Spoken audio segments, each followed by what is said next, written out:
Welcome to Mallet and Michelle on Dripping Springs, hosted by me, Michelle Lewis, and Steve Mallet. And today our special guest is Aaron Reed, the Public Works Director with the City of Dripping Springs. City of Dripping Springs. He's in charge of the roads and the wastewater plant out there. So if you're complaining about the roads, Aaron's the guy. I hope he smells good when he comes in if he didn't go to the wastewater plant. Yeah, I'm sure he does. He's also got a really interesting background in kind of an obscure water sport that we're going to talk about. Yeah, that's where my stalking came into play. Stalking. Stalking. My stalking. You're stalking. It sounds like when you said that, I was thinking it's still Christmas. Well, no, that's my little Texan accent that's coming out. My stalking. You're stalking. My stalking. Stalking. What'd you do this holiday? We just got back from Nashville. Oh, that's dirty Austin to me. You know, everybody here in Austin that I told I was going to Nashville that has been there said, oh, Nashville's like Austin was 20 or 30 years ago. And that turned out to be exactly right. Really? It's a cool town. There's a lot of cool people there. There's a lot of great things to do. It's not, of course, it was the holidays, but it wasn't super crowded. It wasn't like downtown Austin, like 6th Oh, Street. it's gotten, I'm yeah, sure it has. When there's certain artists in town. Broadway. Did you walk down Broadway? We did. Did y'all go into any of the bars or anything? That's not really our thing. I know, we walked but down there and we would stand out on the sidewalk. But Tootsie's, like you should have gone into there and all the great musicians that play, and it's cool. Yeah, we did the Country Music Hall of Fame. We did the Johnny Cash Museum, That's which cool. I loved. That's so that cool. was great. Yeah, did that. My dad came out and hung out with us for a couple of days, so got to do that. And the Hatch Print Press, which is in the Country Music Hall of Fame, that was a highlight for me. You know what? You asked me if I had been to that, and I think I did, but it didn't have as much of an impact on me as yours. The reason it does is because it's a 140-year-old printing press, and they still print the way that they did 140 years ago when this guy Hatch started this business. And they have printed posters for almost every artist you can think. If you name an artist, they've done. I mean, the Red Hot Chili Peppers, Johnny Cash, Roy Acuff. Just they're like concert posters. The concert posters. Yeah. Oh, that's cool. They had just finished a run of 58,000 posters for the Red Hot Chili Peppers. Oh, wow. And they do... Give it a wee now. Yeah. That was really cool. And then they actually set us up and allowed us to print one of our own on one of their old machines. Oh, God. Steve Mallet on tour coming to a city near you. That's right. It was really cool, though. The history there. And they allow you to print in this room that is... Every bit of the walls is covered with posters, and it's every artist you can think of is up there. Dolly Parton's up there. I think that is what, in my opinion, when Todd and I go travel, we always like to go to the museums and historical stuff. And Austin, I feel, lacks that. I know we have the Texas Museum downtown, but I mean, come on, how many times have I been there with school trips and whatnot? But I think the history of Austin, like, learning the history of Austin and the culture of Austin, it's lacking. There's no place to go to really feel that. 6th Street, a lot of people come here to go to 6th Street, but that doesn't give you any taste of what Austin is about. No, it doesn't. I mean, there's one little, I think, gift shop in the back. They have like a teeny tiny little display back there that will kind of give you little glimpses of what old Austin was. Yeah. But that, I think it's lacking for sure. We found a park on the east side of Nashville called Shelby Bottoms, which Holly and I were always giggling saying Shelby's Bottom. But it's a park that's about 4 miles long that goes with a trail that goes along the Cumberland River. And we went out there like 4 or 5 times. What a beautiful place. Nice. You see the river going by, and there's historic buildings on the other side of the river that you can see. And it's just a cool town. I'd go back in a heartbeat. Yeah, that's nice. We'll go back there too. You know what I did? I went, this past weekend for my son's birthday. We had an adult birthday party, and we took him to Garrison Brothers out in High Texas, Garrison Brothers Bourbon. Yeah. It is my favorite bourbon. I don't drink the brown liquor often, but when I do, I will drink Garrison Brothers, and it's a pretty penny. It's about maybe $80 to single. Yeah. But it's good. It's really good. I know I like Jack Daniels, but I learned a lot. It was really cool. We did the little tour. Garrison Brothers is the first first Texas legal bourbon. Oh, is that right? Yeah, first legal, which I thought was pretty funny. But there was some really cool, interesting stories. Just even how he started. He was a software engineer, apparently, or in software engineering, or some in the semiconductor, and sold his shares to Enron. I guess they went belly up. Oh, yeah. I had Enron shares way back in the day. Well, and his in-laws helped him buy that property. I think they said it was like, I want to say it's like 130 and some change, give or take, out in High Texas. And he was going to start a bourbon company. And just the trials and tribulations, there was a couple of things that stood out to me. In order to be considered a bourbon, you have to be at least 51% corn. And they were using yellow corn, and one day they had a misshipment of white corn, and he said, "Oh, I can't use it, take it back." And they said, "Well, no, it's going to cost us more. Can you just use it this one time?" And then when he used it, he was like, it was a game changer for him. Isn't that funny how things change by accident sometimes? Something that you are working against actually turns out to be a positive. Well, yeah, and even just him losing all that money, just kind of going flat broke. Mm-hmm. His wife, he was in this funk, and his wife sent him to Kentucky. And I don't know how. I mean, obviously he knows somebody that knew somebody, but he was in front of some of the biggest players in bourbon. The Buffalo Trace guy. Oh God, who else was it? There was two other guys. I totally forgot who it was. But the Buffalo Trace, if you watch Yellowstone, Buffalo Trace now is like sponsored all over by it. But he learned the craft by them, and even actually one of the, what is it called? The distillery. What is it like where they distill in it? They got it originally from Kentucky. Really? Wow. And one of the big problems they were having here in Texas was the barrels. They age them in the barrels. And bourbon, it's a long game. It's not like you're going to do your money and you're going to turn it over. And it takes a couple of years to kind of age it. And here in Texas, with the heat, especially in high, they were expanding, they were leaking, they were cracking. They weren't working like they were supposed to. And so we had to find somebody that could specially make these bourbon or these barrels to hold the bourbon in there. We actually bought one. I didn't buy a barrel of bourbon, but I did buy a barrel, which is really cool. I thought Does actually it smell like bourbon? You know what? It's got a stopper in it. Yeah. And Logan and I were like, so what if we pull the stopper? We just put some water in there and we just swish it around and see maybe we can do ourselves. But no, I mean, it's really cool considering, I think in 2020, they won in San Francisco, the World Spirits Competition, which means they were the top spirit out of all of the spirits in the entire world. They have award after award. In 2022, they won another award, the TAG Global Spirit Award. That's really cool. Little old High Texas has created Garrison Brothers. They are now also, I think they said in 35 states, and they're almost on every military base. Wow. So I was really impressed by their operation out there. That's cool. Do you think they served Garrison Brothers at Dreamland? I don't know. I have partaken in a lot of adult libations at Dreamland. Well, you won't anymore, Michelle. Yeah, I'm really disappointed in that. What's going on with this? So, I was reading about Dreamland has shut down everything except their pickleball. So you're telling me they spent millions of dollars creating those golf. Okay, well, every time I've been out there, I've gotten hurt on the freaking golf course. I broke my wrist just out there. Walking around. Yeah, I was on an adventure. Yeah. But they spent they shut all down that the money. bar. They shut down the kitchen. They shut down the disc golf. They shut down the mini golf. And all they're doing now is pickleball. From 7 a.m. till 9 a.m., you can go play pickleball. And that's it. That's all they're doing.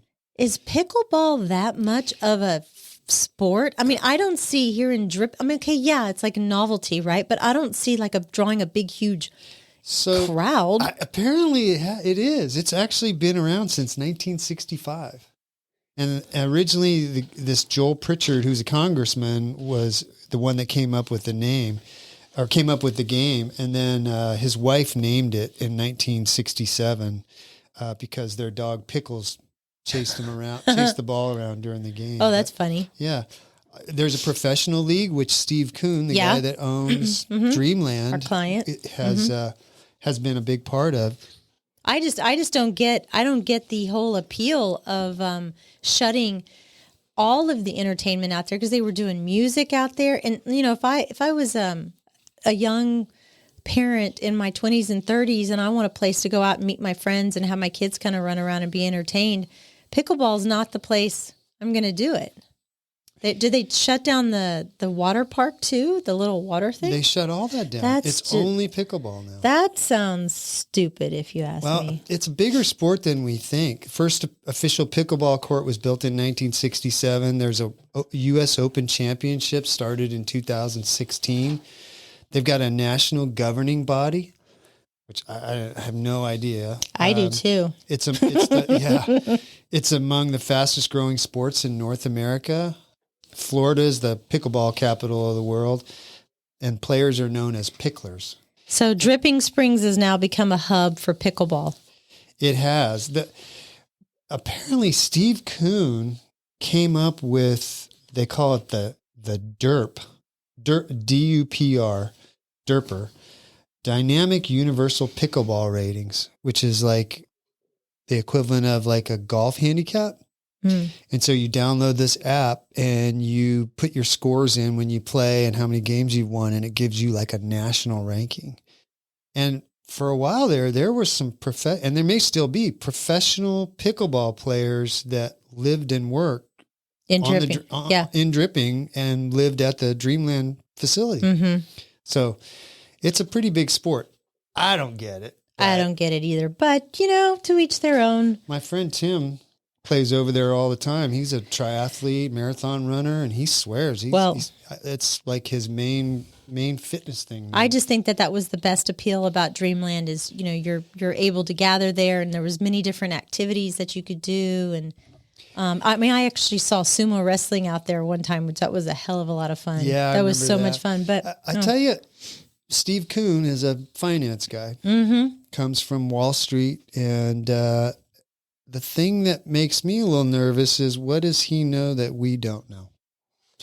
Does he know something about the finance market, the banking market, the investment world that is a foreshadowing where maybe he's having to pull back a little bit? But maybe that would make sense. But then, so you're tearing up millions of dollars of perfectly good. I don't think they're going to tear it up. I think they're just not using it anymore. Oh. They're not, the bar's shut and the kitchen's closed. And I heard they were going to be open for like private events and stuff like that. But well, that's a shame, because there were some really nice people working there. We have 2 mini golf places here in Dripping, and the other one over by the Y hardly does anything. That's a great place. I can't remember what it's called. I've never been there. Never. Oh, you missed? We had a Dripping Springs Elite Real Estate Professionals party there a couple years ago. It was a blast. Yeah. We had a great time. It's hardly ever open. I'm a poor sport at miniature golf. Yes, anybody that knows that. I'm a very poor sport. Clubs and I'm a poor sport. At the side of your head. For sure. Well, Steve, our voices are very strained today. Can you get it out? Yeah, as this is going to go on, as this interview is going to go on, probably with Aaron, I'm going to be very quiet, but because I'm afraid I'm going to sneeze or cough. Yeah. But what's going on right now with all this cedar fever? We're back in the throngs of it. And, I've been getting allergy shots for about a year and a half. Yeah. And still, it's still getting me. It's interesting. Well, as ironic as it sounds, cedar fever doesn't actually produce a fever. In fact, cedar fever is a seasonal allergy brought on by an allergic reaction to the pollen from the mountain cedar trees, which the ash trees? Ash juniper. Yeah, ash juniper. Mountain cedar grows naturally and is the most allergic of all of the cedar trees in central Texas. I believe it. So, interesting note, tried to go get some antihistamine. HEB's out. Get it. CVS out. Went to Costco. They unless I wanted. I got some. Somebody want to meet me out back. I want $25 a pop. In the back. The symptoms can include, if you're new here, as you can hear how wonderful I sound, runny nose, itchy, watery eyes, nasal blockage, sneezing. Some sufferers also complain of fatigue, headache, facial discomfort, sore throat. A lot of people think it's the flu when they first get it. The flu, COVID. Right now, I feel, last week you and I were somewhere, and I said, I feel like I'm in Jell-O. I feel like I'm walking in Jell-O. I said I felt like I was inside a balloon that was pushed against my skin, stretched across my skin. The Rachel in our office, she said, I feel like somebody's been sitting on me for the last week. And, so they tell you, you can kind of help solve this, like keeping your doors and windows shut, like changing your air filters out, especially after February, changing these things out, dusting your home pretty regularly, taking a shower at night or changing your clothes so it's not on you and you're not getting back in the bed. Here's the other thing. Bathing your pets often. My dog was getting affected, and he said, this is the worst year I've seen. Really? All of the animals, we're giving them, we call it dog cheese, but we give them a half Benadryl and some cheese, and they get all excited. Dog cheese, and night, MFers, you're going to sleep in 30 minutes. They go out. They're out. But, you can also eliminate the cedar trees in your yard, and some people don't like that. But, if people are new to Texas and are in the spring when those things start to pollinate or have the pollen on them, and you get a windy day and you see the trees like exploding with that yellow pollen, it's crazy. Yeah. Isn't it? It's like, oh man, it just makes my lungs hurt. Well, do you ever use a neti pot? Have you ever heard of those? Whenever I hear the commercial for that on the radio, or Navage, I turn that off. I'm like, God, I want to hear about people sucking their boogers out. There is I don't know how I got on this side of TikTok. I know how I got on this side of TikTok because I did this a couple of weeks ago where I was telling you how to unclog your nose. Okay, well, they take the saline or salt water. Mm-hmm. Especially for little kids, and you're holding them in your hand, and they're squeezing the water up one nostril, and it's like making all of it come out the other side. I would feel like I was drowning if I did that. I haven't done it. Waterboarding. It is. But you're a little kid, so your mom's like basically waterboarding you. Will do to you when you're little. But Jeez. Hey, if it works, look. Todd says he knows I don't feel good if I'm spraying Afrin at my nose because I don't like any Dayquil. I don't like nose stuff. He says, I know you don't feel good if you're using that stuff. I'm anti-pill. I don't like popping medication, but when you don't feel good, I just go to the medicine cabinet and start, what, is this going to work? Yeah. Is that going to work? Maybe down a little bit of that. But, all these people moving here from out of state, I got a thing about U-Haul. The growth states for 2022 for U-Haul, which is measured by the number of one-way trips booked in a U-Haul truck. Uh-huh.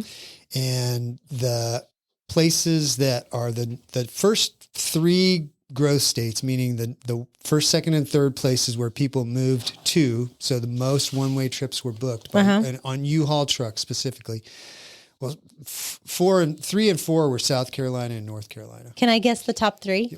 You go ahead. Let me guess. Yeah. I'm going to say Tennessee, Florida, Texas. Tennessee is 6, Florida is number 2, Texas is number 1. Who's More number people. 3? Number 3 was South Carolina. Number 4 was North Carolina. Number 5 is Virginia. Do they have state taxes? I don't know. That's a good question. Tennessee does not have a state income tax, but the states that the most were booked out of, so people left. Okay, let me guess. I'm not sure you will do 48, 49, and 50. Like at the very bottom? Mm-hmm. These would be the more people left these states than any other state. Well, California. Number 50. I would either say that's the worst one. I would either say like Oregon or Washington. Oregon's 22. And I would almost think either Illinois or New York. Illinois is 49. Oh.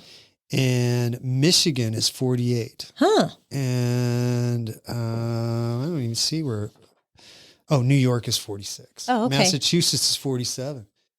There's a theme there. I'm not going to say what it is, but there's a theme. Don't say it. Yeah, but I've some interesting things about U-Haul here that I did not know. U-Haul's been around since 1945. Oh, wow. They have 186,000 trucks, 128 trailers, like those trailers that haul cars and things, and 46,000 towing devices. And they're the third largest self-storage company in the country. They have 895,000 storage units.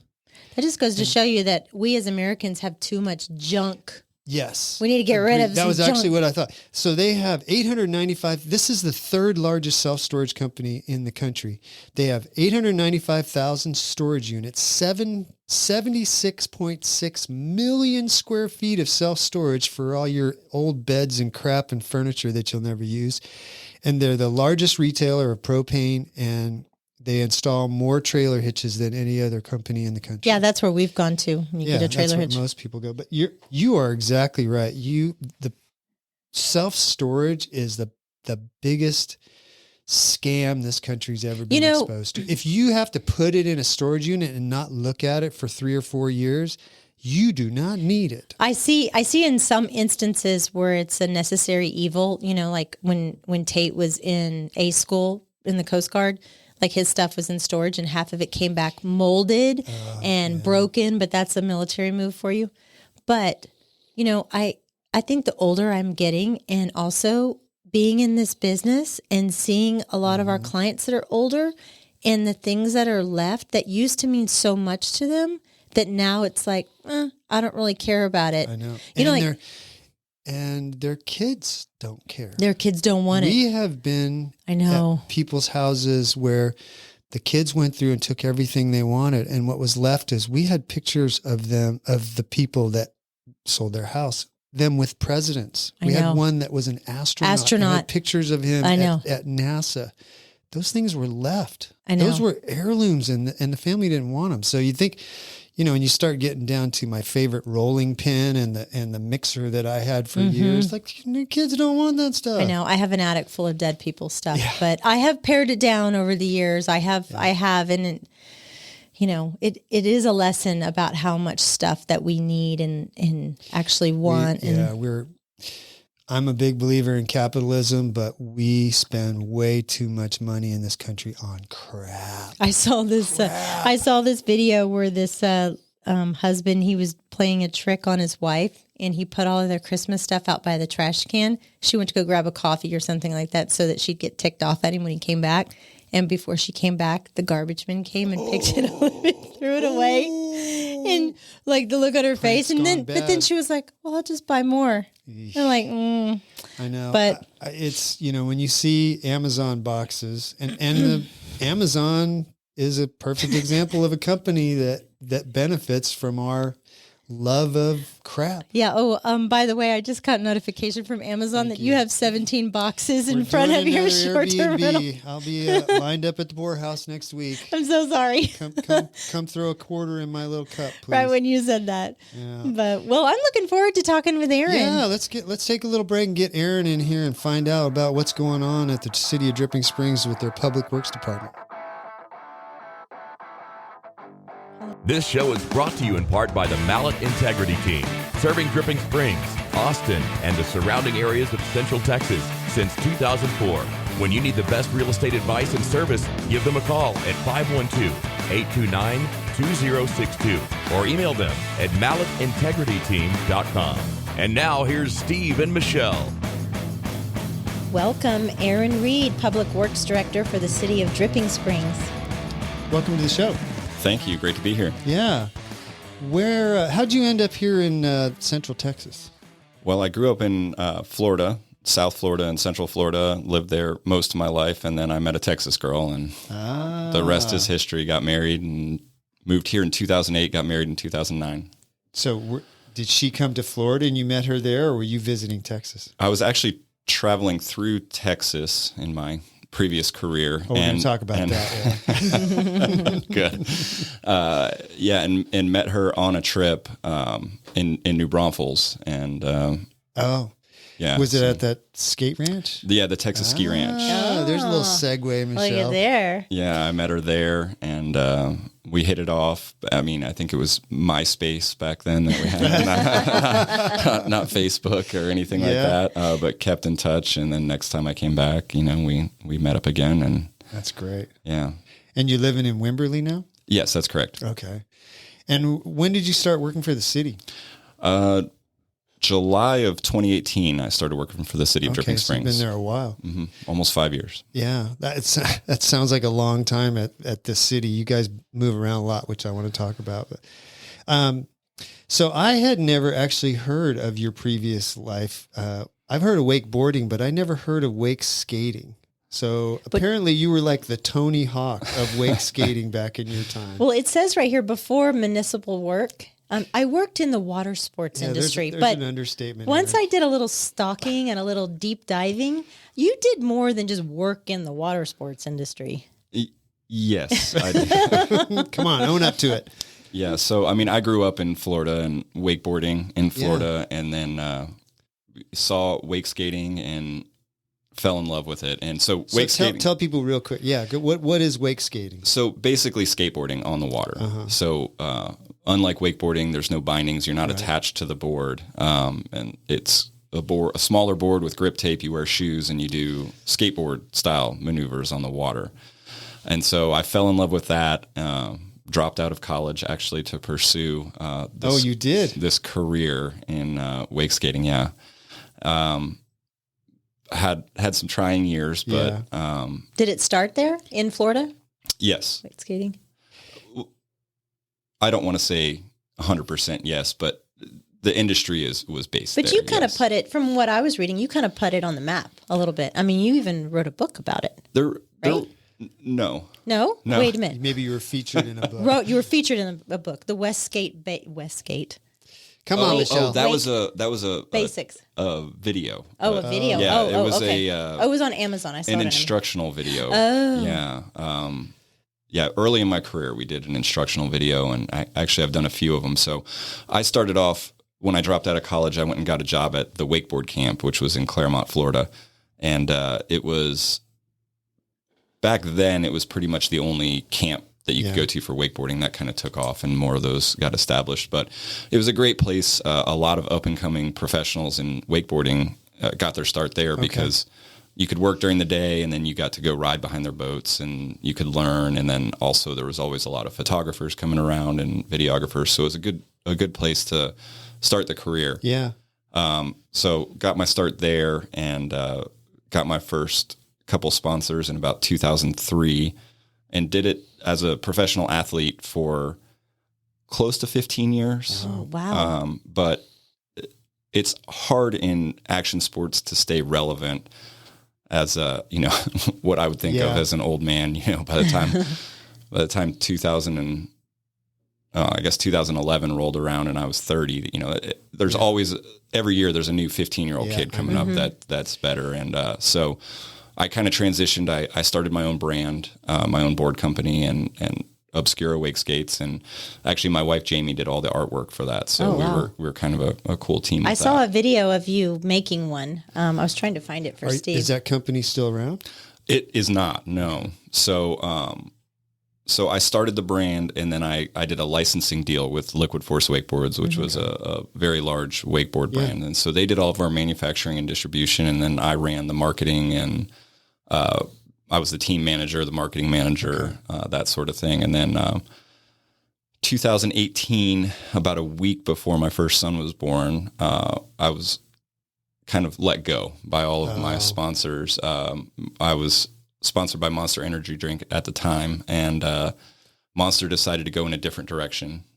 So everyone that had contracts that were up for renewal for the next year got dropped, and they also dropped a lot of marketing money towards Liquid Force. So it was, I think, 10 days before my son was born that I got that call. Wow. And everything still worked out all right. It did. I called my dad. My dad lived in Claremont. He was actually director of environmental services for the city of Claremont in Florida. So I called him, and he said, well, you can go into city work. You're never going to get rich, but you'll never be hungry. So you'll always have jobs. So I have a job. I applied for a job, and 10 years prior to that, if you ever told me I'd be doing what my dad did, I would have laughed. I'm traveling around the world doing this wake skate thing. That's a completely different lifestyle. Some of our listeners don't know. I was a sales rep in the outdoor industry when I lived in California before I moved here in 2003.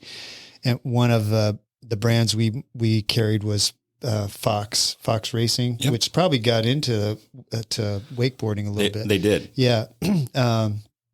And you're right. That lifestyle it's it's the athlete of the day. It's whoever's got all the marketing money. It's got all the shots in the magazines, got the video stuff going, and it must be really hard to stay top of that game. Well, the industry was transitioning at the time. When I started, it was whoever was in the magazines, and we would film these full-length videos, and people would wait months, years for a video. Yeah. Everyone was anticipating it. And I even remember as a kid reading Wakeboarding Magazine, and you're waiting for that to come in the mail, and then that's it.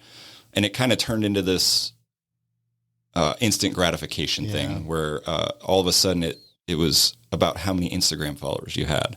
And it became very much in the action sports industry. You would go film a video part, and it would go up on the homepage of a website. And by the time there was enough video parts a week later to kick you off the homepage, it was gone. And so you worked a year or year and a half on this video part that used to be a treasure for some kid that they would get at Christmas or something, this video. I mean, I remember having VHSs of wakeboarding videos that, I would have them worn out from rewinding and watching my favorite parts over and over. So it was difficult for me. I never really got into that. That kind of instant mindset. It's not about the talent anymore. It's about what you have for breakfast. It's the influencer aspect of it. I think that's a downfall for our society, is how this sort of the picture of the day kind of thing. Yeah, and with the videos, it wasn't, we were always, there was so much stuff left on the cutting room floor of videos because we were so particular about what we put in them. And then all of a sudden you're shifting your mindset and having to produce a video every month instead of, 1 or 2 a year. And it, for me, that wasn't my thing. And at the beginning of the industry, I was the guy doing the tricks first. So when the video came out, those kids saw it, and that was what people were doing. They didn't see the year it took me to learn that. And so and they could go out and practice it for a couple days maybe and get it because you were the creative one. You came up with the idea for it, and then they would just go and figure out how to duplicate it. Well, once they see it, that's the status quo. And for me to be in the industry, that's what I have to do. And they would just go do it.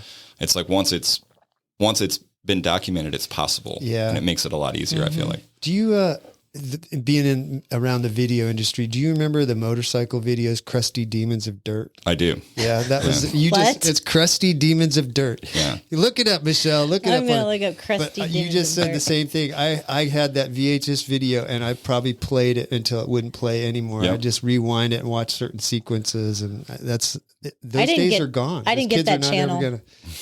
Kids are not ever going to experience that again. You can actually watch it. Yeah, you can't even, you get on Instagram and you watch it, and 5 minutes later, you don't even remember it, right? Because your brain's filled up with other crap. No, and I mean, I remember on my VHS, there was the little counter on there. Yeah. And the parts that I'd like, or the guys that I really wanted to watch, I'd reset it to 0. So I knew right where to rewind it to and just watch it See over. that trick over and over. But you didn't have, a website with endless amounts of content. That was your content. And that's what you had. And you had 9 issues of a magazine that came out a year. So that was it. And you had to, It's funny because I think a lot of sports have evolved to where it's not so much about the athlete and the tricks anymore. It's more about who can do the most creative content. Well, in the lifestyle. And I think it's always been, I look at the sponsors that I had, and I rode for O'Neill for 13 years. Yeah. And I think about, they're basically selling the image. It's not so much about what I can do and what I can't do, but they're selling the shirt that I'm wearing or the hat that I'm wearing or the board shorts that I'm wearing. And so it's, a lot of it. And for me, in the later part of my career, a lot of it became my image because I was no longer the best. So I had to promote my image. So I was the crazy fun guy with the giant mustache. And that was my image. And I learned in an industry that, most people's careers are 2 to 3 years. I learned how to promote myself and how to promote that image to give myself the longevity that I had in the sport. What was the most uncomfortable thing about that, though? Exposing yourself in that kind of light. Honestly, at the time, I didn't really think about it. I'm glad that it wasn't in today's age and where everything. everybody has a camera, everybody has a video, every little mistake that you made or everything's on social media and everything's permanent and forever. And I guess, I mean, y'all look me up, so some of my stuff is permanent and forever too, and I hope not the worst of it. How active are you on social media now? Not very. I post pictures of my kids sometimes, but mostly, honestly, my posts are Mother's Day and my anniversary, my wife's birthday, because she gets mad at me if I don't make those posts. Those are, if you go look through my feed, those are like 3 posts a year. Yeah. How'd you feel when Monster Energy called you up and said, "Hey, we're not renewing your contract"? And I've always wondered about professional athletes, how they feel when they get that call and they realize that that portion of their life is changing, or maybe that door's closing. How'd you feel about that? That one was tough. I'll tell you, O'Neill had let me know in August that they weren't going to renew my contract. And, I had a great relationship with O'Neill. I had a great relationship with my team manager. And so, they let me know in August, but I'm still getting my paycheck for August, September, October, November, December. So I can, kind of adjust.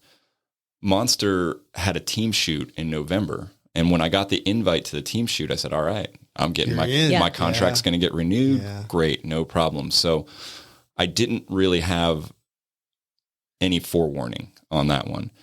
And with Liquid Force at that time, I was no longer paid under the Liquid Force, team budget. I was under their marketing budget. I was helping them. I was driving their tour around. And so I would go from, Cable Park, like Texas Ski Ranch. And I would do these tours for them. And so they had kind of shifted me to that. They were still taking care of me, but unfortunately Monster was the number one sponsor of that tour. So it was instantaneous. I had no, I had no way to prepare for it. And especially 10 days before my son was born. Yeah. Luckily, later in my career, I got a little bit smarter about money. At the beginning of my career, I was not. I had a really good time. I think that's pretty common, young professional athletes. Yeah. I mean, I got my first sponsors when I was 20. So it was just, which is kind of old for that industry. Yeah, but, I imagine. But so I had saved some money. My wife and I had just bought our house in January, of that year of 2015. So we were in a good place. I had some money saved up. I wasn't in a big rush to go get a job, right away. Monster was pretty bad about when you were on a renewal year, you wouldn't get your contract till about June. Oh yeah. And then they would back pay you. Okay. All 6 months. Oh. Yeah. So I knew when I was on a renewal year of Monster, cause that was my biggest paycheck that I had. And really the only company that I rode for that I didn't truly believe in the product. Oh yeah. Mm-hmm. Yeah. I mean, in my career, I was very, particular about representing, brands that I believed in. Yeah. And Monster finally just threw a number at me that I couldn't turn down. Yeah. so I was like checking myself, should I say this? And it doesn't even matter anymore. So I can say that. But it's all marketing. Yeah. I know when it comes down to it, it's all about a paycheck. It's a job. It is. And doing what's best for my family. Yeah. So that was a little tough. I did give myself the month of January. I was applying for jobs in January with the anticipation of starting in February, but that gave me a month with my first son without a job. So it was kind of nice. It kind of works out. See that? Really. Yeah. That's the way life is sometimes. Sometimes it works out in the long run. You just got to see the end result after time. So I will tell you the most difficult thing for me, I'm applying for jobs and, I'm applying for jobs at cities. Like, okay, I can do this. I applied for a bunch of jobs in San Marcos, all over the place. My resume reads, no college degree. Yeah. And I've got 15 years of experience as a professional athlete in a sport that nobody knows about. So I got one call back. Oh, geez. On probably the 20 applications that I submitted. And it was for equipment operator 1 for the city of Buda. So that's a fancy way of saying the guy that's weed eating and mowing and stuff like that, like which entry is level. Which is stuff. Yeah. That's where I had to start. Yeah. And so day number 1, I show up to work. They hand me an orange vest and some trash grabbers and a Home Depot bucket. Oh my gosh. They're like, Mondays we walk all the streets and pick up all the trash, which is very necessary. Yeah. It's great. But I had just left a 15-year career of people are flying me all over the world to party and have fun and wake skate. Kids How are asking humbling. you for your autograph and yeah. We're somewhere, where everybody knows your name. And now it looks like you're on parole or probation. Yeah, all of a sudden I'm walking down, Main Street in Buda with an orange vest on, picking up trash, and we go on our lunch break, and I'm underneath I-35 in Buda, under the overpass, because the guys on my crew were eating lunch at McDonald's, and I took a little break, and I went under this overpass, and I called my wife, and I might have cried a little bit. Oh, yeah. I was like, I don't know if I can do this. Yeah. But, I just worked hard, and you don't make a 15-year career in action sports without knowing how to work. And people might think it's this glorious thing. You're just on this lifestyle of traveling around and people are sending you free money in the mail, and it's not that way. Mm-hmm. It's a lot of work. Well, and you got to put your time in, which is what you were doing underneath that overpass in Buda. You got to put your time in, and you're right. You can't start from the top. That's right. You got to work. I think there's a lot of kids these days that don't understand that. They get their college degree and they're like, yeah, I'm going to start out. I need to make $150,000 a year. It's like, come on, you got to be realistic. Do you still enjoy the sport? Do you still do it? So I had not touched a wake skate in about 5 years. And I went for the first time a few months ago. A friend of ours had his daughter's birthday party there, a guy that I used to ride with. And I went, and there was nobody there. I had the whole place to myself, and it was awesome. I had a great time. But that was the first time in 5 years. I bet you were really sore the next day. It absolutely kicked my butt. Doing it for so long, I would just go out and ride for hours a day. And I never thought about it as exercise. Yeah. Of course, I was in really good shape and never really thought about that. And then I go out and do it for 20 minutes, and I'm like, oh my God. Yeah. That hurts. Well, this is exactly why we like this show, because the people that are out there that know you from the city don't know anything about your background. And we could probably talk about your background all day. I see one of the things, you're a trail runner now. I enjoy trail running. Yes. Well, then you're a trail runner. Yeah. Are you doing any racing? I have done a few. I was kind of trying to do the ultra marathon thing. Yeah. So I ran Bandera 100, or excuse me, Bandera 50K in January of 22. So completed my first ultra. And then I did the Austin Marathon, which is a road race, in February. I had a trail race out at Reimer's Ranch in November. Okay. And unfortunately, my kids passed a stomach bug around my house. Oh, no. So I got sick to my stomach on the Wednesday. Oh. By Friday, I was feeling better. I was like, okay, I can do this. It's 32 miles. Yeah. And I got about 16 miles in. I was running my goal pace. This was going to be my best. This is going to be my PR. And then I just couldn't. The lights went out. I couldn't eat. I couldn't drink water. Just throwing up. Been there and done that. And I made it about 27 miles. And that was a tough decision for me. 27 miles in, and I had to choose to not go the last 5 miles. I've did the Rocky Raccoon 50 miler a couple times. And I dropped out one year at mile 42. Oh, that's so rough. And I'll tell you what happened. I went through this aid station and I grabbed a couple goos, and I was walking along, drinking and eating my goos, and I dropped one of the goos. And when I bent down, my arms cramped up. It was just like, you're holding yourself in that position for 5 or 6 hours. Yep. And so I stood up, and one of the guys at the aid station saw me kind of, holding my arms in my chest. And here I am, this 52-year-old guy holding this chest, and they pulled me out of the race. So they sat me down, and then they were trying to talk me out of going. And I was like, man, it's just a cramp. It's just a cramp. They finally talked me out of it. It's hard. It's hard when you put that much time and effort into it. And it's not just the race. It's all the miles you did to get to the starting line. That's the 4 months of training. Yeah. And, the November prior to that, I was supposed to do my first 50K, Dinosaur Valley State Park. And I didn't heard of that one. Yeah, the Dinosaur Valley or Dinosaur something endurance run. How far is 50K? 32 miles.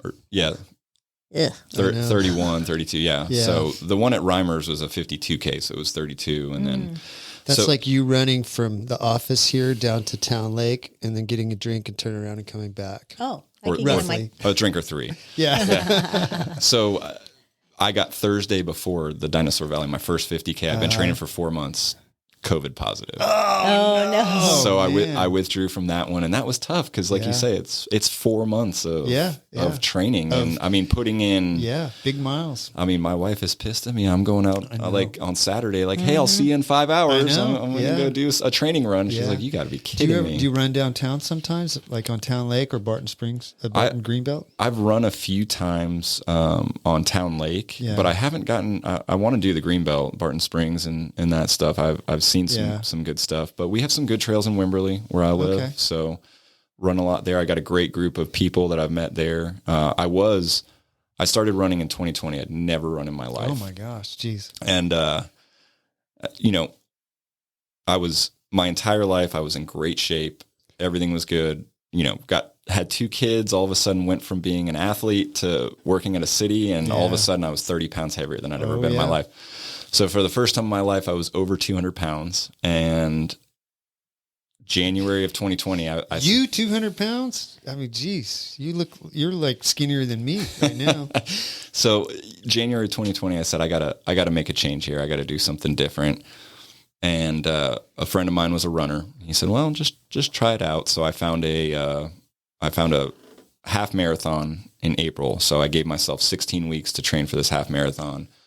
And then COVID happened, and everything got canceled, but I caught the bug in a big way for running. And, see, Michelle, it's a bug. Once it gets under your skin, that's it. You're hooked. Yeah. And, by the date of that half marathon, I'd already run 4 half marathons on my own and, just went for it. Yeah. And so it definitely, I mean, I remember middle school and high school, running the mile was like the thing I dreaded the most. I'm like, you got to be kidding me. Why would I want to run anywhere? I have different gifts than running. Yes, you do. Yes, you do. It's my wife and I, Holly, we're both runners, and it's very zen, isn't it? It's like you get out there and you find that pace and you find that zone, and it's just very peaceful. And even when you're hurting and you're working really hard, it's very peaceful and comforting, and it's like the only place my head really works right. Feels like normally during the day, I'm just pulled in a million different directions. But when you're running, all you're focused on is, that's true. You know what? Maybe I'll just have you run around the block sometimes. You should. Well, and having a 7-year-old and a 4-year-old, that's my only time that I get. Yeah.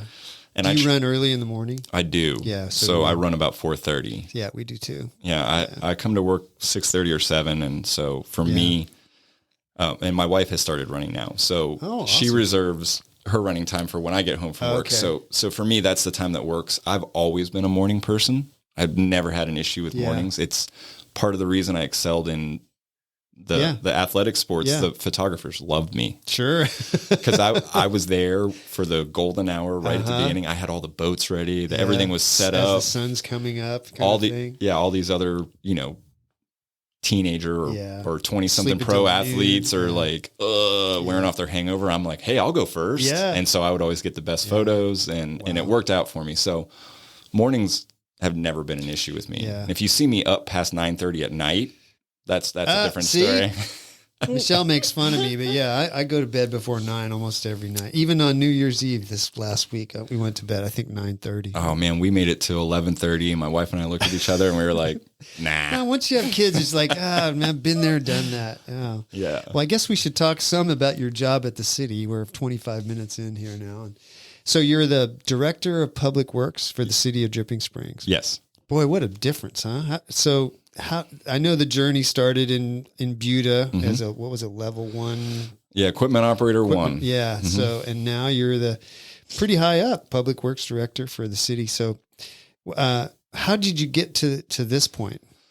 So I was in Buda for about 6 months, and I kind of realized the way that it's structured in Buda. Buda's a larger city. I mean, we had 55 people in the public works department.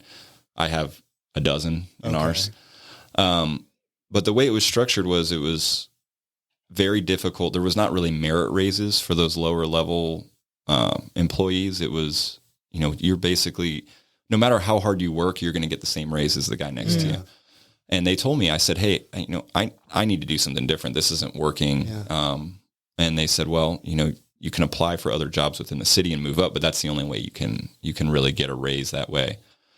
And that didn't really work for me. I'm a hard worker, and I want to be rewarded and Recognized, yeah. recognized for that hard work. And so I saw a job opening in the city of Wimberley for a maintenance worker for the Blue Hole Regional Park. Okay. And it was actually a pay cut to go from Buda to Wimberley. But I was riding my bike to work. It was, I worked it out with my wife, and between gas and mileage on the truck and all that, and the time, I was spending over an hour a day driving back and forth. So it made sense. And I went there and I met the city administrator at the time, Don Ferguson, and he and I hit it off really well. At the time, the parks director had just left from Blue Hole Regional Park. So Don was coming over every day to kind of check on things. And I think he recognized that I was the guy that he would talk to in the morning, and I would make sure that things got done. So when his public works director resigned, he said, "You're my guy." Yeah. At the same time, he was let go from Wimberley, but he let the next person know, like, "Hey, you need to check this guy out." So I kind of got promoted into that job, and fake it till you make it kind of deal. Blue Hole has kind of been like just seeing that change over the years. We used to show up and just kind of plop our blanket down anywhere we wanted to, and now reservations, and it's a big deal. It is a big deal. Oh, I remember wake skating in there before this. Really? Kidding. Yeah. So we had this thing called a winch that was basically I saw that in some of your videos. It's like a tow machine. It's basically like a go-kart engine with a spool of rope on it, and you walk it out and it pulls you back. So we would go to Blue Hole and ride through there because it's beautiful. I remember there was some kid that I guess his parents or grandparents, whatever, owned the property across the way, and like he would always come out with he had pet snakes, and he would scare kids not getting on the shore. Yeah. Welcome to Wimberley. Welcome to Wimberley, for sure. So Wimberley is a great community. I love living there. Absolutely love raising my kids there. Great schools, all that. But the public works director in Wimberley is also the building official. So they're issuing all the building permits. They're also code enforcement. So they're out, telling people what they can't do. Yeah. You're wearing a lot of hats there, and it's a town with 3 restaurants at the time. Oh, yeah. And so... I'd go to H-E-B and everyone has a problem. Why isn't this working? Why haven't you fixed the pothole? Where's my building permit? Why are you such a jerk about my sign? Yeah. And it got to the point where my wife is like, I don't want to go out to dinner with you around here anymore. Like, people don't understand that at 5:00 I'm off the clock, and they just come up to you and talk to you. And what do they say? What's the old saying? Don't shit where you eat. Oh, yeah, there you go. Yeah. It's funny because Mayor Bill, a friend of mine is a builder, and he's doing some stuff at the city, and he saw Bill out at H-E-B, and he went up to say hi, and he said, I could see Bill had this look on his face like, oh crap, is he going to yell at me? And my friend, he just said, hey Bill, how you doing? Happy holidays or whatever. And he could see that Bill just sort of got, oh good, he's not going to yell at me. Everybody else yells at me. Yeah. Well, like I was saying earlier, a thankless job most of the time. I'm sure it is. What exactly do you do? What is a public works director? So I manage the city's utilities, streets, facilities, basically anything infrastructure related is what I'm over. So our utilities department consists of mostly wastewater, but our water department is starting to grow. There is Dripping Springs Water Supply Corporation, which is not affiliated with the city. They're the water supplier within the city limits as we know it now. As new development comes in outside of the city limits, the city will be providing water for them. So the Driftwood development, the golf course and all that, the new Anarene development going up to the north of the elementary school. So that's one side of it, and then the streets. So, when you have a pothole, I'm the guy you call to. Oh, okay. I'm going to talk to you about that when we're done. So then the DS Water, do they contract with the city for wastewater capacity? Because they're in charge of wastewater too, right? Well, they're not in charge of wastewater, but they do our billing. Oh, because it made sense. Your wastewater billing is based upon your winter averaging of your water. So your water bill in December, January, February, when you're not really irrigating, that's what we base your water consumption off of. And we set your water or your wastewater bill. So it's not like a water bill where it fluctuates every month. Your wastewater bill is consistent. Okay. So because they already have all the information, it just made sense for us to contract with them to do billing. And that way your bill comes on one you get one bill with both of them on it instead of getting multiple bills. So why is the city having so many issues with wastewater capacity right now? The wastewater capacity issues really stem from a lawsuit that we were issued a discharge permit in 2019, May of 2019. Right. So the city did a great job in planning for its expansion in the future with wastewater. So we wouldn't be into this problem that we're in now of having capacity. Yeah. Save Our Springs organization sued the TCEQ for issuing that permit in May of 2019. And that actually, during COVID, went to a Travis County court and was upheld, and there was an injunction put on our permit. So basically, we have a permit. We have a funding mechanism to build the new wastewater plant for the expansion, and we have an injunction put on that. We can't. Has it been appealed? So yes, we've been going through that whole process. We went to appeal that, and during COVID, that was sent down to, I believe, the 9th Court of Appeals in El Paso. There was an overload of cases because people couldn't get into court, so they kind of spread some of those out, and we went to an appeals court in El Paso. So February of 2020, we had our oral argument in the appeals court. We just heard late December. Almost 3 years later. Yeah, I mean, 2 years and 8-9 months. Yeah. Well, I mean, we're talking 2020 December of 2022, and we were issued the permit in May of 2019. So more than 3 years. But yes, but 2 years since. Since the court in Travis County upheld SOS's petition, that our appeal was granted. So basically, they overturned the lower court's ruling. So now we're in a little more of a waiting game. We've got to wait to see. They have the option to appeal that to the Texas Supreme Court now. So now we're waiting. They, as in the city, has the option? No, Save Our Springs. Save Our Springs. Okay. Yeah. Wow. Do you know if they're doing this in other cities? Are they suing other cities to stop? Yes. They are. Huh? Yes. It's sort of a game plan for them to stop development, maybe. And I'm that's not your thing to guess, I guess, but that seems like what's. Well, that is 100% my guess. Is it's not so much about saving our springs; it is about stopping development. Yeah. And the reason I say that, we got a discharge permit. And the reason we went the discharge permit route was because we wanted to do 100% beneficial reuse. So 210 beneficial reuse. We want to send all of our treated effluent to the golf course and let them irrigate their golf course with that. The state of Texas only issues 2 types of permits: a TLAP, or a Texas Land Application Permit, which is what we're operating under now, and a discharge permit. So if you have a TLAP, or a land application permit, for you to do 210 beneficial reuse, you still have to have enough land to do the land application aside from the 210 beneficial reuse. So right now with our existing permit, that is 351,000 gallons per day, we have 40-something acres of land application plus more land application at Calaterra. So that's the expense of the land. We're now taking all of this treated effluent. We're putting it on 40 acres that nobody gets to use. Right. I'm paying an employee to mow it 40 acres every week because it grows like. I'm sure. Yeah. I mean, I'll tell you this summer during the drought, we had the greenest grass. I bet you did. Yeah. All the deer in Dripping Springs were on every morning I would come in, there's deer. So when they opposed the discharge permit, which is a discharge permit, what I say in name only, the city has no intent to ever discharge into Onion Creek. The city's intent is to use that water as beneficial reuse. The city has done a tremendous job. I mean, really, our plan and what we have done, and I can't take credit for it because the planning for this happened before I worked for the city. But really, this should be upheld as this is what you should do in the state of Texas. This is a community that has a permit for 800,000+ gallons per day, a discharge permit. Yeah. And they have contracts in place to use every drop of that water as beneficial reuse. So when it was opposed, the discharge permit, everyone was screaming, discharge permit shouldn't happen. I remember all the signs up.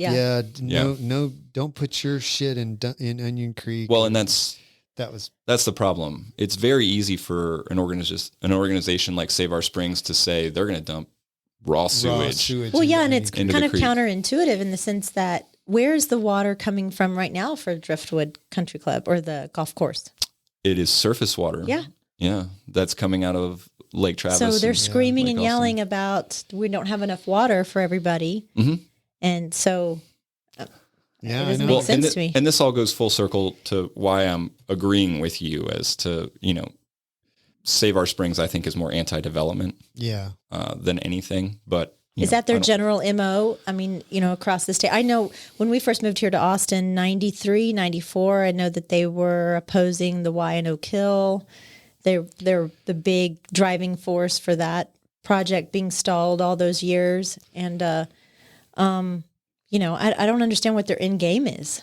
What is their anti-growth? Anti-growth? I don't think they really have an end game. I think they're just about stopping the growth, stopping the movement, the progress that's coming. It's coming no matter what. And that's my point. And do it responsibly, right? And that's my point is there's no stopping people moving to Dripping Springs. I mean, you've seen the housing market and the prices soar in Dripping Springs. Yeah. Has it slowed people coming here? No.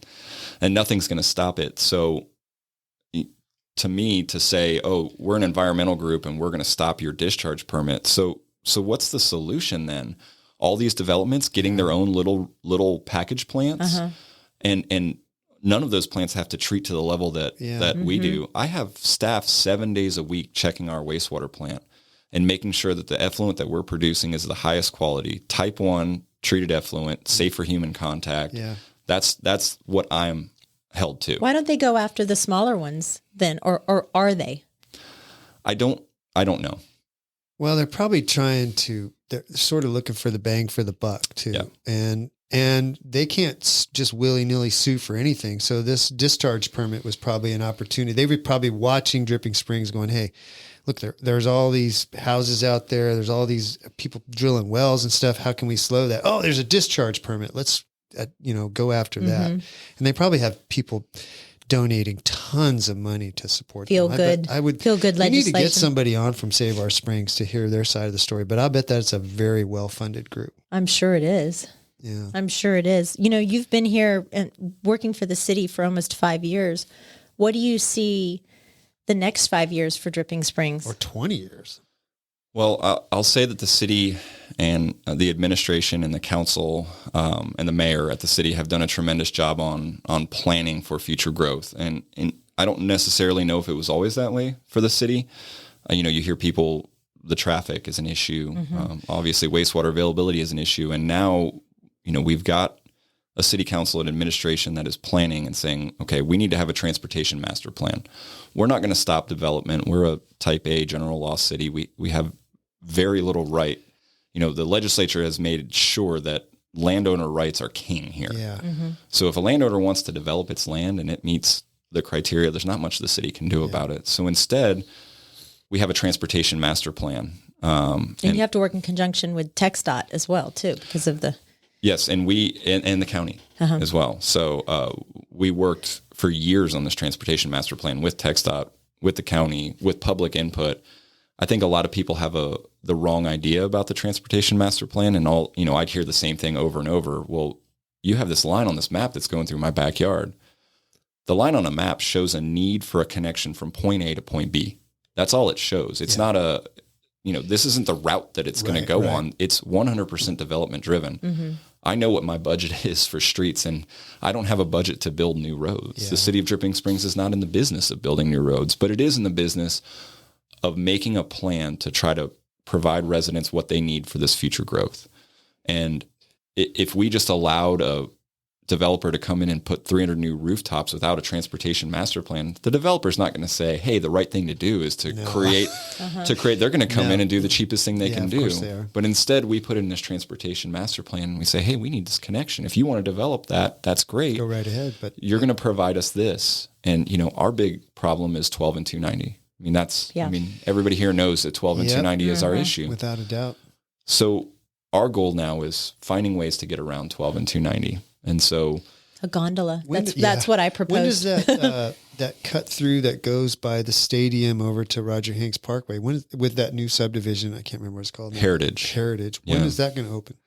So that is supposed to be in construction in 2023. So Heritage constructed Roger Hanks North through their development. The city's responsible for the connection now between where Heritage ends and where Roger Hanks. Okay. Which is about how far?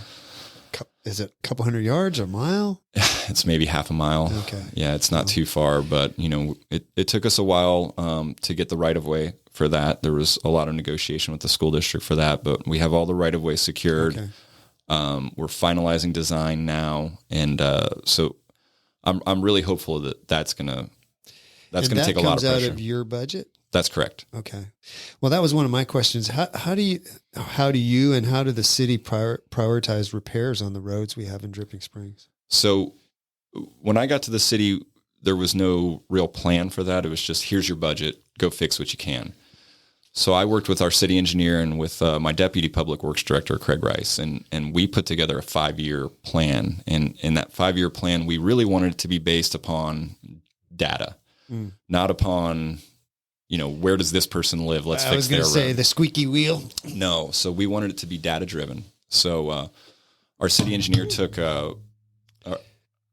it's all right. Go ahead. I'll cover that. Dang, Michelle. I know. So our city engineer took a PCI form, is basically what it's called, and it's a full grading scale. And Craig, our deputy public works director, and I, we spent months driving every road in the city and grading every road. And then we turned over all those reports to the city engineer. He put it into Excel and, some magic spreadsheet, and boom. Yeah. Here you go. Here's your list of roads and which ones need to be fixed first. And our goal is then to go to city council and say, this is how much money we need. Here's our plan for the next 5 years for not only repairing the roads that are in bad shape, because, the city in the past didn't have that plan, right, but also to budget for preventative maintenance. So each one of these new subdivisions, Big Sky, when it goes in, those roads get turned over to the city. That's right. Heritage, when it goes in. So we want to have a mechanism to say, okay, in 7 years, we want to go in and do a chip seal on that road or do some kind of preventative maintenance on that road so that that road's not failing in 12 to 15 years. Mm-hmm. That gives that road a 30-year lifespan. Right. And so we're not caught in kind of the cycle we're in now of there's a hole, let's fix it kind of thing. Well, and we've got all these roads that are 20, 30 years old or older at the same time that all need to be repaired. Yeah. And so instead we're trying to have a plan for not only repairing the ones that need to be repaired, but also a preventative maintenance plan moving into the future. Do you think it's weird that the city has all these employees, but the mayor and the city council are volunteers? I think that's pretty common for a city of our size. That just blows my mind because I know the mayor and these city council people. It's not like a 3-hour-a-week job. They're working a lot. They are, especially the mayor. Yeah. I mean, he puts in a lot of time, but he has for almost 20 years. Yeah, I know. Or maybe more than 20 years. I know that's probably. You think your job's thankless? I bet his job is really thankless. And I don't. When I say thankless, I don't. I get plenty. I know of what you mean. I get plenty of thanks. It's just, more so I get the calls of the complaints than the thanks. And I tell my maintenance guys when they're in the field, I say, if somebody comes up to you and thanks you for something you're doing, cherish that. Yes, that's right. Hold that close until the next one. Yeah. If you can get one of those for every 10 complaints, you're probably doing well. What issues do you see coming down the road for the city besides traffic? We all know about the traffic. What's the big stuff that's going to be coming our way that we're going to have to address? Water availability. Really? Yeah. So, currently we buy our water wholesale from the West Travis County Public Utility Agency. We've done a very good job at securing that raw water and making sure that we have it. But as this growth happens, this one source of water is going to be more and more strained.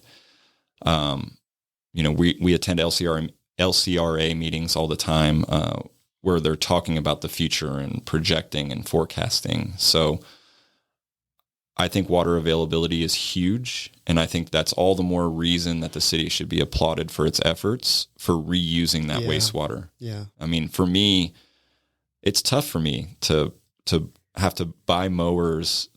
Our mowers get thousands of hours on them because we're mowing 40 acres, and we have to keep it mowed constantly. Oh, yeah. And it's tough for me to see hundreds of thousands of gallons of water a day just put on a field that doesn't have any benefit. Yeah, and it no could be benefit used. at all. Yeah, it could be used elsewhere. And if we had not been, or I should say, if the TCEQ had not been sued in May of 2019, our new wastewater plant would be online, and we'd be sending that water to Driftwood, to the golf course, to irrigate that golf course. That was a 2-year construction timeline on that plant. So we would have been a year into that plant almost by now. So it's tough for me to see that and to see all these people. And like I was saying earlier, it's very easy for them to say, we're going to dump raw sewage into your creek. And it's a little more difficult for me to say, hey, no, guys, let's take a step back and look at what we're actually doing. Because I try to talk about what we're actually doing and people glaze over. And I say all the time that those operators I have at my wastewater plant, the ones that are there 7 days a week, the ones that were there on Christmas and New Year's and Thanksgiving, those are the real environmentalists. Yeah. Those are the people that are sitting there every day and making sure that what we're producing as far as treated effluent is the highest quality that we can be doing, and it's the best for the environment. That cracks me up, because I love that you said that, because I was thinking about this while I was traveling over the holidays, how there are so many people that consider themselves environmentalists because they drive an electric car and they recycle their plastic water bottles. It's like, really, at the end of the day, you're doing absolutely nothing. But there are people out there actually making a difference. Yeah, and that care about it. Yeah. That truly care. I mean, my guys, that's what they really care about doing, is making sure that, I mean, I would love to give you all a tour of our wastewater plant. You can see what comes in and what goes. Steve, can we have? No. That would and be what cool. goes out. And I will tell you, sometimes we go to our utility commission meetings or city council meetings, and we take these Ozarka bottles, and we take one of them and we fill it up with treated effluent, and then we put it on the desk and say, "Tell me the difference." You can't, because it's like crystal clear. Yeah, and you can't tell the difference. Wow. Let's go on a tour. Yeah, Michelle wants to go. So, I mean, it's tough for me to try to explain to people what we're actually doing, because like I said, it's just so easy to say, well, they're going to dump shit into the creek. Well, and that's what they're trying to get. They're trying to get the outrage. Well, it's the fear mongering. Yeah. It's what button can we push, and what button can we push to stop development? Yeah. That's the one. Well, and that's marketing too, right? You get to the meat of the issue, get people all visceral and It's like a hole in a water balloon, though. It's, if the development's not going to happen here, it's going to happen somewhere else. And in addition to the money that the city is spending on attorney's fees to defend this. Well, and the development's going to happen here too. I mean, I know you say it's going to happen somewhere else, but like we said, it's going to happen. But what's going to happen is it's going to drive up the price of housing, because instead of regionalized wastewater, now each developer is either having to put in a package plant, right, or have larger half-acre up in size of lots and have septic systems, which are terrible for the environment in the long run. In relation to our wastewater facility, absolutely. Yeah. I mean, the requirement for septic systems is they have to be designed to a certain limit. Right. There's nobody out there 7 days a week pulling samples and testing it. There's no regulation. I've been on septic inspections. It has traumatized me. Yeah. We had one over in Blue Ridge. This is 4 or 5 years ago. It was this sweet lady. I can't remember her name. She was in her 80s. But anyway, the inspector went over to inspect it and pulled the little concrete cap out, and the whole lid on the tank collapsed. Just and a big wall of what came up and just went all over him. And I was like, eee. Yeah. But yeah, I mean, those things, if they're not maintained, can be environmental nightmares. Well, and not only that, they're designed to reduce the amounts of BOD is a big thing we go after, biochemical oxygen demand, and it's how much oxygen is being sucked out of the water by those organisms. I think the septic design is like 145 milligrams per liter. We're required to reduce to 5 milligrams per liter at our wastewater plant. I mean, it's night and day different. And again, that's the design. That's not actually what's happening. I mean, we don't know what's happening because there's nobody out there testing it. I have samples pulled twice a week to test BOD at our plant, and they go to a lab, and I have to report all that to the TCEQ. So it's in our guys' best interest to make sure that that plant is operating properly. And I will tell you, we don't just meet our effluent limitations, we exceed them every month. Great. Yeah. I wish more people knew that. It seems like people don't understand this issue. I don't think people do. And I think that's why it's the easy thing to fearmonger. Yeah. And to, it's something that can trigger everybody. Yeah. We're going to dump poop into the creek. I know. First of all, the city has no intent of ever discharging. Of course, yeah. But even if we did, it's not poop. It's treated effluent. And, I would say a force majeure would be the only way we would ever discharge. All of a sudden there's some colossal storm and we're not able to send water to Driftwood and we can't do anything else and we have to discharge. Well, in that, have y'all seen what Onion Creek looks like during a big storm? I know. I know. I promise you what we're putting in there is going to be a lot cleaner. A lot cleaner. Yeah. I mean, it washes all those pastures out where all the cows are and all the fertilizers and everything that's in people's backyards from their dogs and chickens. And, I got one last question for you, Aaron. It seems to me like at the city, it's a little bit of a revolving door. Like I'll talk to somebody. There was a guy that worked with you that came to Dripping Springs Elite. Yeah, we invited him to Howard. Yeah. We invited him to come on and he said, I got another job at another city. So is it like that? Are you guys constantly being other cities coming after you guys? Yes, it is. And I mean, I'll say I came from Wimberely and Wimberley's a stepping stone. Wimberley was a stepping stone for me here. Yeah. Our finance director worked at Wimberely. My deputy public works director worked at Wimberley. Whereas here we're a stepping stone for a Bee Cave or a Pflugerville or something like that.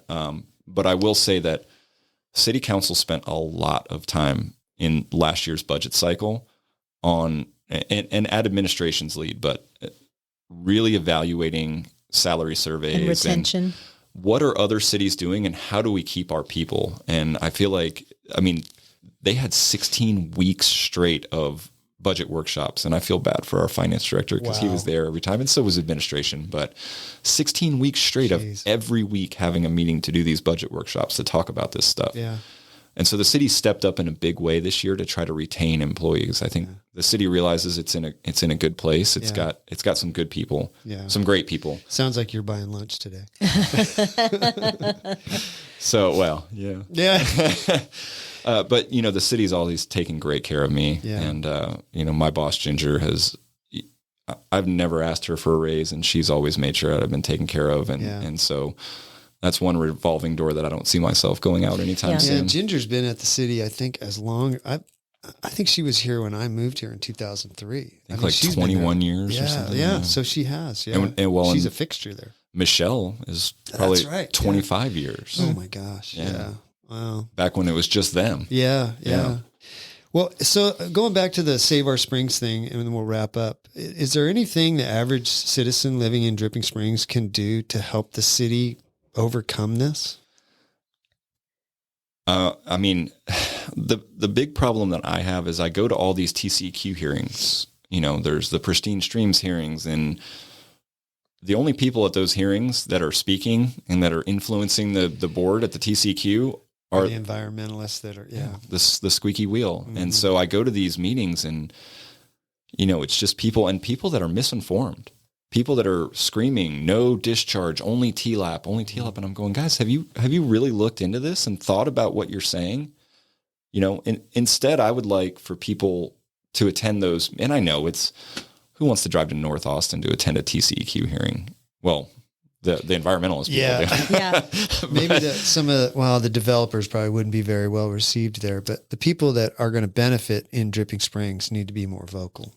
Yes, and I think the development community could certainly be more vocal and trying to help out. And hopefully it's going to all come down to rule of law too when it hits the Supreme Court, and then it's not a matter of a court of public opinion; it's the court. Well, and that's exactly what the appeals court said. The appeals court said, it's not our job to make rule; it's our job to enforce the rules that are in place. Yeah, basically. I'm paraphrasing. Judiciary, yeah. But that's what the appeals court said, and I'm hoping that the Supreme Court will say the same thing. Travis County judge probably errs on the side of environmentalism, I would think. But and the Travis County judge's decision was pretty much verbatim what SOS had so I think it's